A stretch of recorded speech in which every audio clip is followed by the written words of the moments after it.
Welcome back. We're going back into perpendicular. Last video we talked about parallel. Now we're hitting perpendicular. Now, if you're wanting to think that, well, parallel had same slopes, therefore perpendicular just has to have different, unfortunately that's not so. So parallel lines never intersected. Perpendiculars have a specific way that they intersect, and they intersect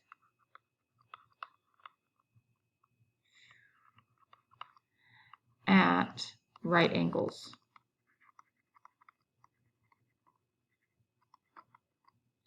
And I did it again. Angles. There we go. So right here, that's a 90-degree angle. Actually, there's 4 90-degree angles.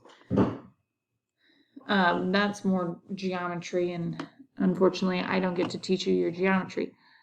Intersect at right angles, and for them to do that, our slopes have to be opposite reciprocals. So what does that mean? So if I had the slope of, say, 5, the perpendicular, and I guess I didn't write this on parallel. Parallel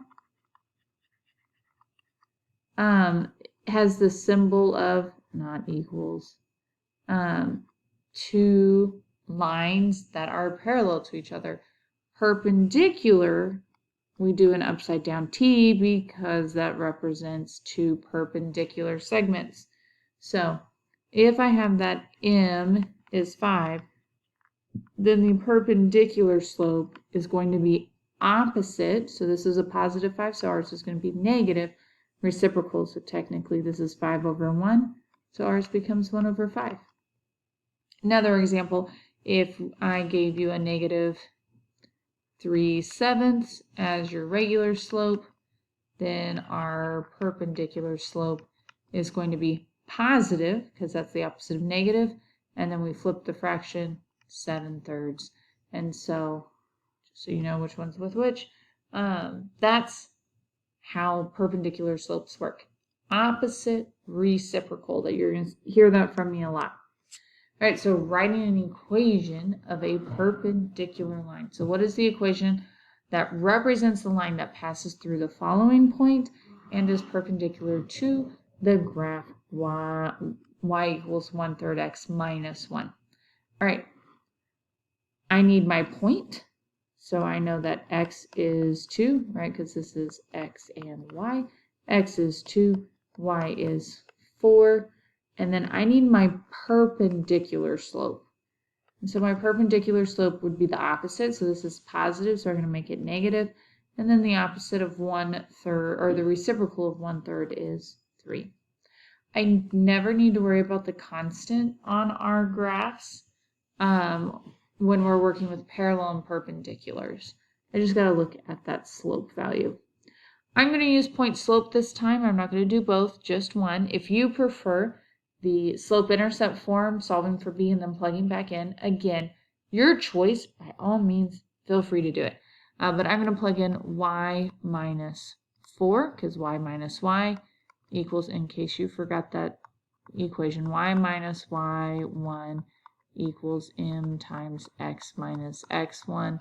And the sub ones just mean they come from the point. So y minus 4 equals my slope, which is negative 3, times x minus x.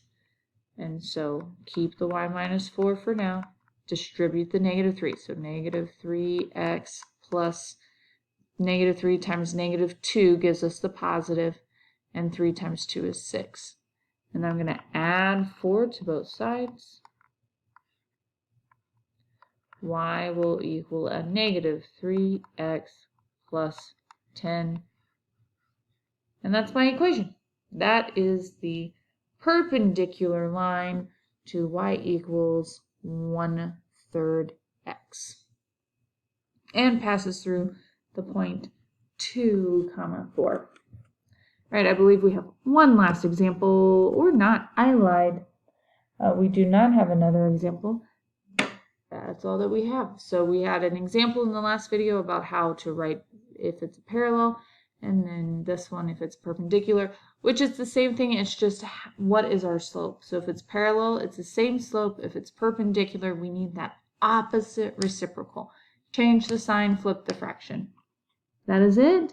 Until next time, 8th graders.